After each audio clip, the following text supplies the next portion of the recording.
scratches, cuts, muddy trails, sa larong buhay, hindi maiiwasan ang sugat. Pero tandaan, kapag may knowledge, tetanus fails. Ano nga ba ang tetanus?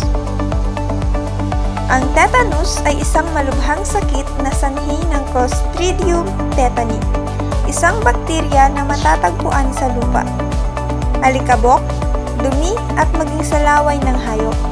Kapag nakapasok ito sa sugat, inaatake nito ang nervous system. Nagiging sanhi ito ng matinding paninigas ng kalamnan, lalo na sa panga at leeg. Ito ang tinatawag na lockjaw.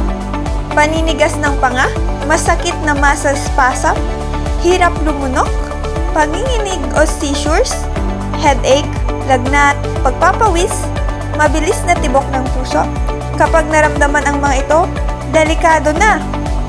Mas delikado ang tetanus kapag ang sugat ay malalim at tinusok ng matulis na bagay, nadumihan ng lupa o dumi, may patay o sirang balat, tulad ng paso o sugat na nakikita ang laman.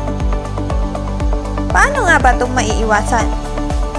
May paraan para tetano, hindi teta yes. Linisin agad ang sugat, malalim man o mababaw. Takpan ito ng bandage at panatilihing malinis.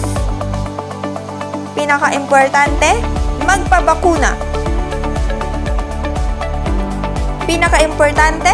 magpabakuna. Ang tetanus toxoid containing vaccines, ang iyong unang depensa. Ang tetanus ay pumapasok sa katawan sa pamamagitan lamang ng bukas na sugat. Kaya bago pa kumapit ang panganib, tetano, knowledge wins, tetanus fails.